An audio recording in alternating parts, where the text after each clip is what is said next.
Welcome to Bloody Besties, your true crime podcast with best friends who have known each other since elementary school. We are your hosts, forensic scientist Ruby Wilde, presenting little known cases to me, Melissa May, the daughter of police officers and true crime addict, who will be the one to bring you fun facts about our episode. So sit back, relax. Just kidding. Stay sharp, buckle up. We hope you enjoy the ride. Hopefully today's case doesn't make you bored. Because what was the topic I gave you today? Ouija board. All right, hit me. So Ruby, what movie sparked the Ouija board craze? I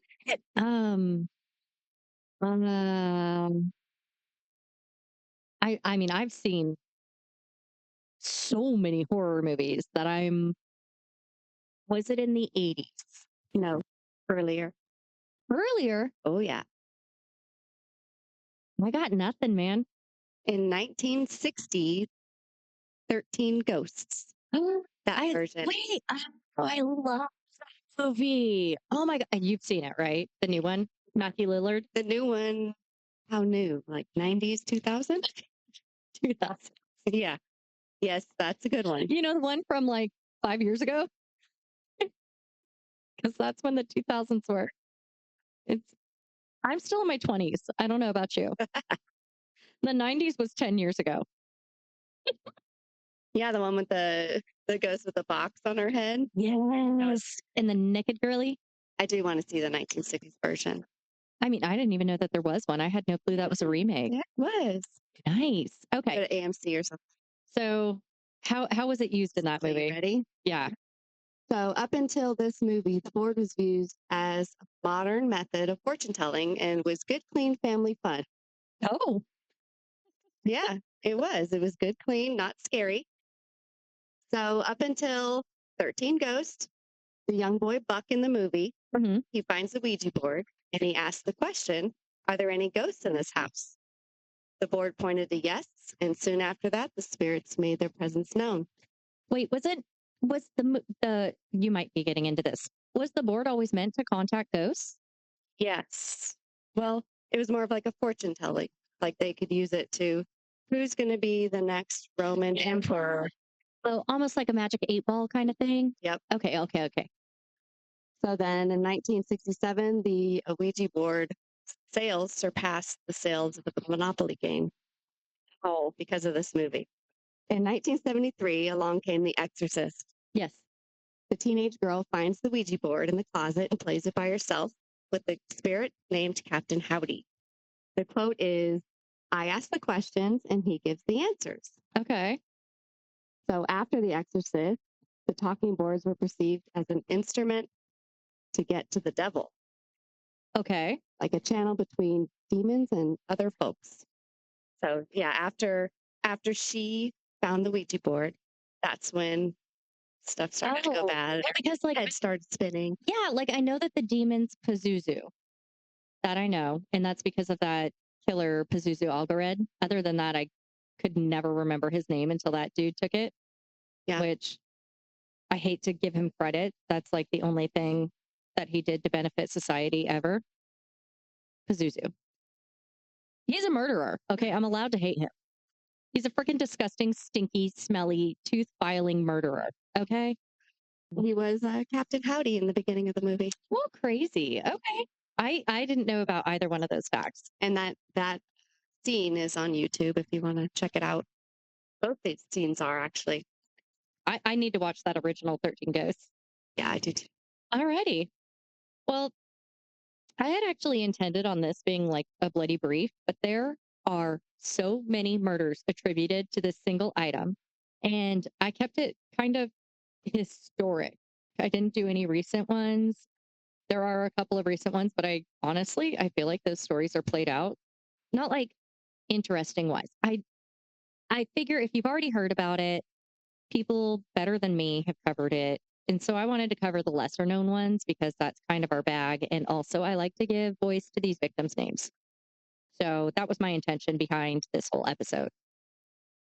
Of note, I also wrote this quite a while ago. So I'm reading it for the first time in a year or two.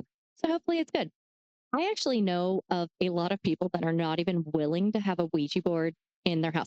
And yes, I know that some people call it Ouija. I'm not doing that. Okay, but like the name, according to the company, is Ouija. So it's supposed to be a Ouija board. Luigi. I, I, yeah, I can't. Which is so funny because I'm such a stickler on other pronunciations, but this one I'm like, Exactly. yeah. But also, to me, it's the same as GIF and GIF. Yeah, I don't know which one There's, to say. yeah, and there's no consensus. Like, if there's a consensus, I'm willing to go along with it. And this one, I feel like the only people that are like, excuse me, it's a Ouija are those kind of people. But whatever. Now that I've ostracized an entire section of our audience, let's dive in. Have you ever used a Ouija board? Yeah, I had one. Me too. I don't know what happened to it though. And I don't know if that's scary or not. Probably yard sale or donation. You know, my family doesn't do yard sales, but We did. oh, yeah. My mom also was a detective. So she did a lot of child Okay. cases. Okay. So she might have gifted the traumatized. She gave my talking cricket away because after Child's Play, I was freaked out, and my lovely best friend neighbor Jenny. Oh, that one. Okay, the one lied that to me, the and one that I know. yes, Okay. and told me one day we were home alone. We were home alone a lot in the 90s. Yes. Late 80s. Latchkey kids. Woo. She said the doll moved its eyes, and ever since I was terrified. I was not going to be one of those children in the horror movies that kept their dolls and got murdered. I was going to get that the fuck out of my house, and I did. And I'm just the opposite. Like I said, I still have the clown that terrorized me. Oh my God. Still. I still have it like in this house. I have kept on to it my whole life. I refuse to get rid of it because I don't want it to come back and haunt me. I'm terrified, but so we are the exact opposite. And like I said, I know I've had at least one Ouija board, but yeah, I had one. I don't know where it is or what happened or anything. But there's plenty of people out there that do have them in their homes, but I've also known of plenty of people that refuse to even use them once. And so that's pretty crazy to me. But I'm starting to think they may have a point after researching these cases. I love the fact Nucky is just totally tangled in Mel's headphones right now. He's very snuggly. Now he's close. All right. So we're just going to start with the first murder directly associated with the Ouija board, starting March 7th, 1930.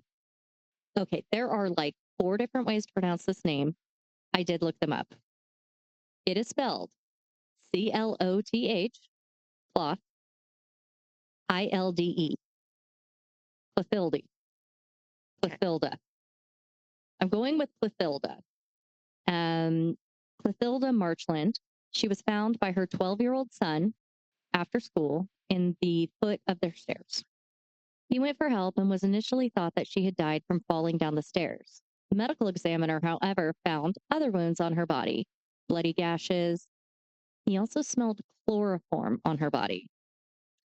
So the police were brought in because the ME was like, how do you know what chloroform smells like? You don't. Okay, that's a like, stupid. Would a little kid know what that smells like? The ME smelled it. But yes, it does have a distinct smell. Like? It's not almonds. No, cyanide. No, I do want to know what that smells like though. I've never smelled cyanide, and I want to know if I'm one of those rare people that can smell it like so bad. Chloroform smells like oily, mild formaldehyde cleaner. Formaldehyde smells pickle. Have you ever dissected like a pig or anything in school? Yes.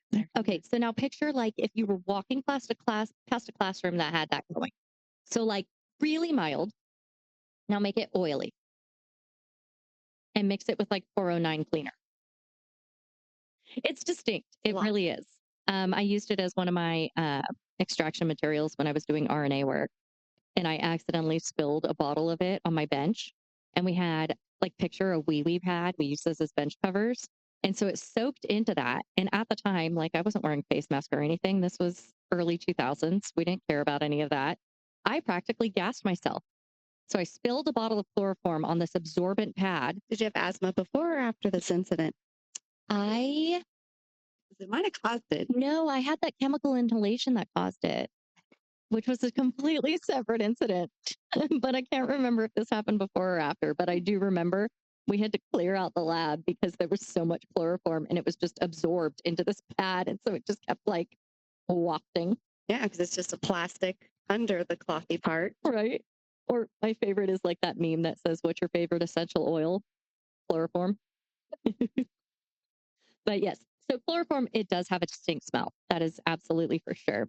And so because the ME did smell this and he saw some bloody gashes, he brought in the police and they started questioning, it's either Henry or Henri.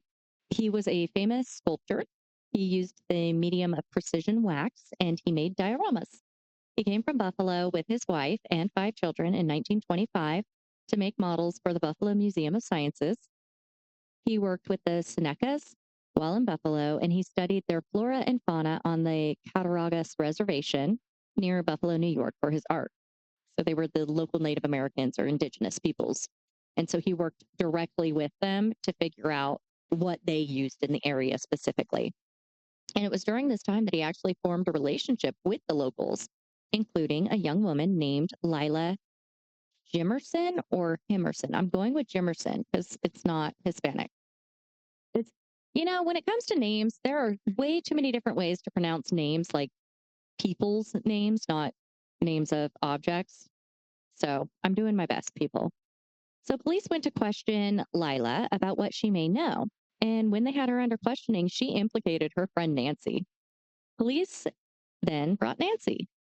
I just can't read. It's been too long since I've written this damn thing. Police found in Nancy's possession Clothilde's earpieces to her glasses, bloodstained clothing. So, like, those thingies that go around? It was those thingies. Like a hearing aid? No, to her eyeglasses.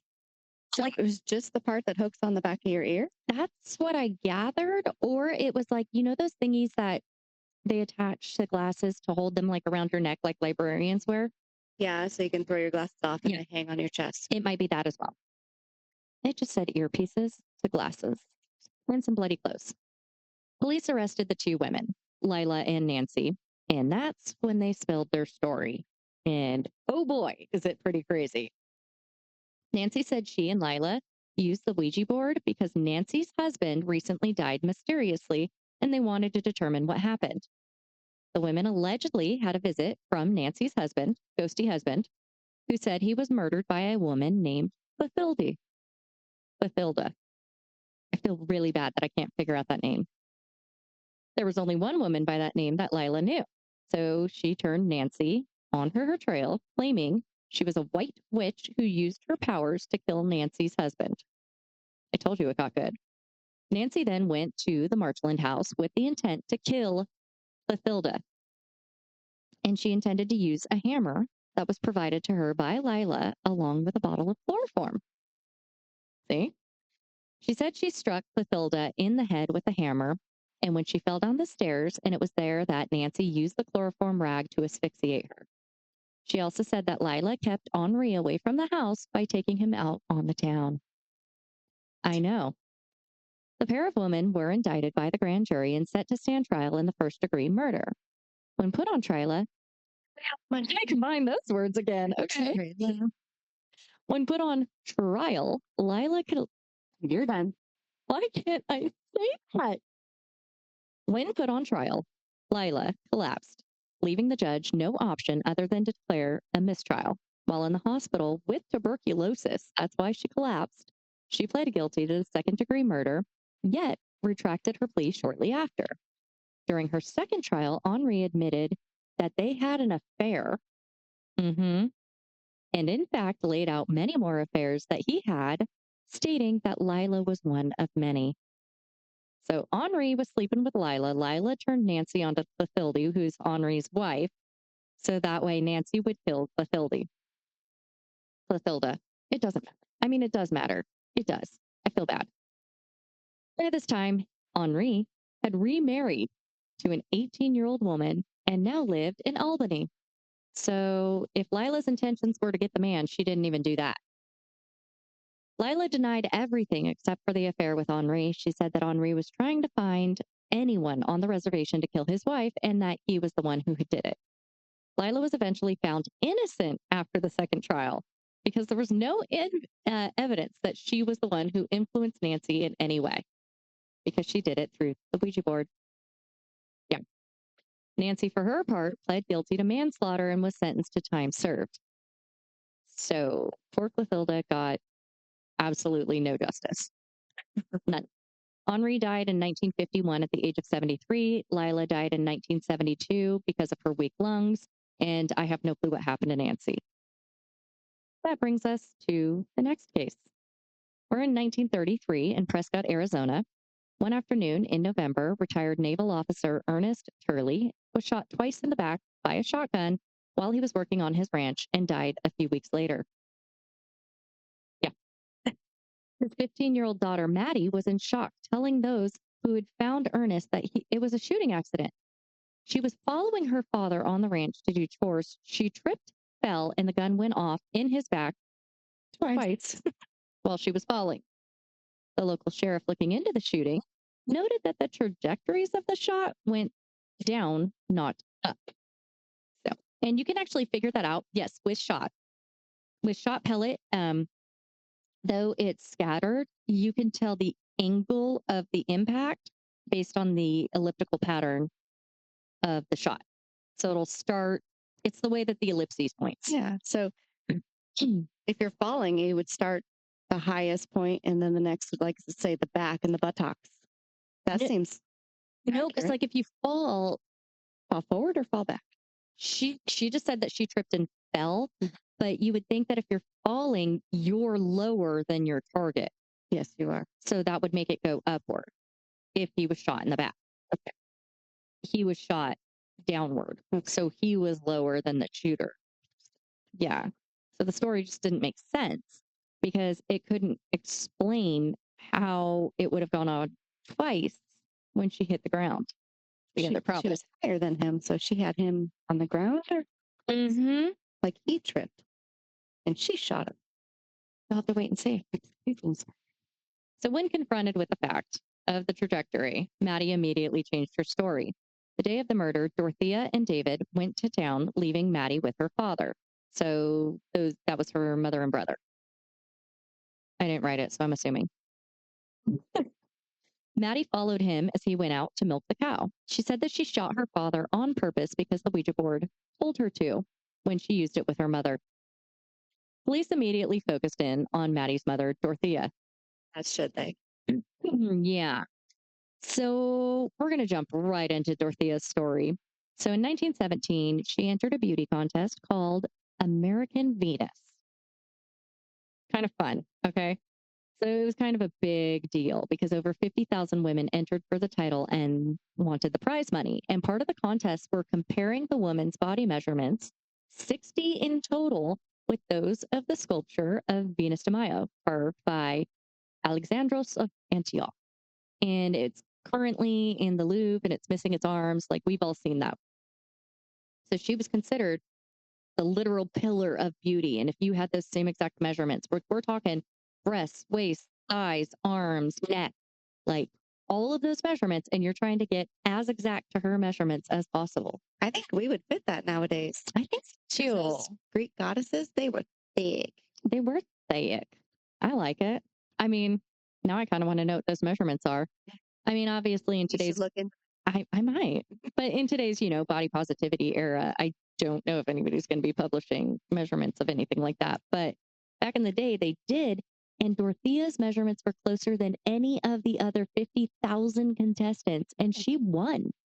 And because of that, like it was published far and wide that she is the American Venus.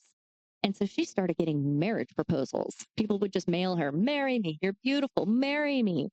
And it made her really happy. And so she wound up choosing United States Navy man named Ernest Turley. They had the daughter, Maddie, in 1918, and that was followed by their son, David, in 1921. The family then moved from Boston to California and then moved to the ranch in Arizona in 1933. And that was because of health issues. They needed the drier air and stuff Allergies, like that. Yep. Yeah. I have a friend like that. Exactly. She's stuck in California. Ew. Sucks. Yeah. So, oh my God. Yeah. During this time, Dorothea's fame faded. I mean, as you get older, it's going to happen. It just does. And she was no longer pursued and congratulated and admired for her beauty. So she just thought she needed some other means to fill the void that she was feeling. And she says she turned to the Ouija board for attention. I mean, dead attention is attention? I don't know. Maddie Turley was 15 when she and her mom, Dorothea, they were having a seance with the board when a message came in. And the message told Maddie to kill her father so her mother could be with her handsome cowboy. Yeah, the handsome cowboy was Kent Pierce, who denied any sort of relationship with Dorothea, just saying, we're neighbors. That's it. Yeah. But there were witness accounts that the two spent some quality time together, wink, wink, and Kent was never suspected as having any part of the murder. But all of this is beside the point because the point is that according to Maddie and according to Dorothea, the Ouija board told Maddie to kill her father. Dorothea denied that she believed in the power of the spirit board and would never have told Maddie to kill her own father.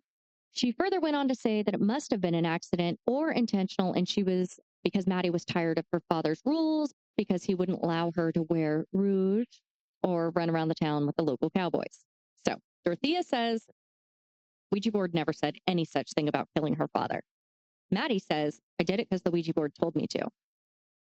Who are you going to believe?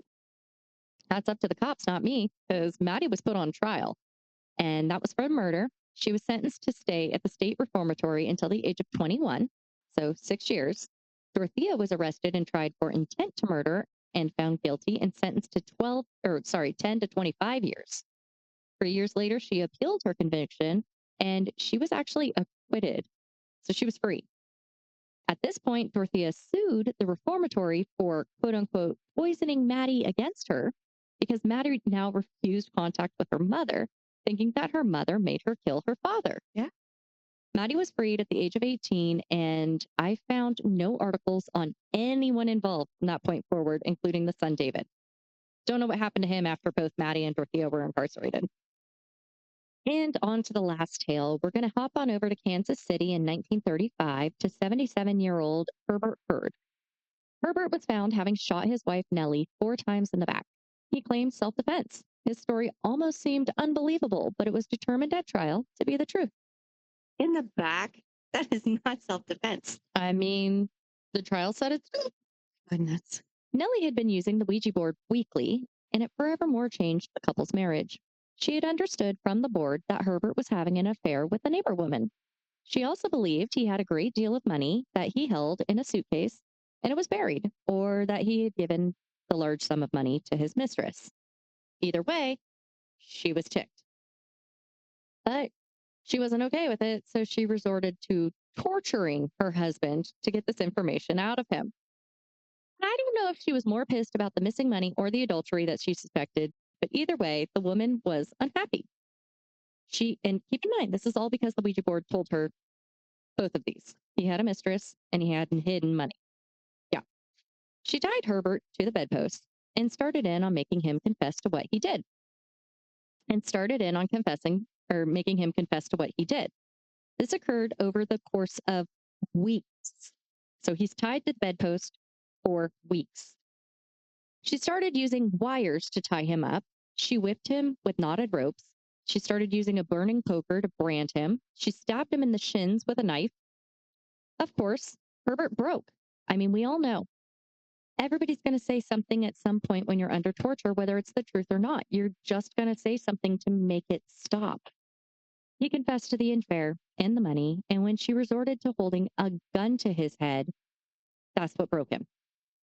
She was happy with the confession, so she left the gun on the bedside table and let Herbert free. Herbert's now sufficiently terrified of his wife because she's not going to find the money.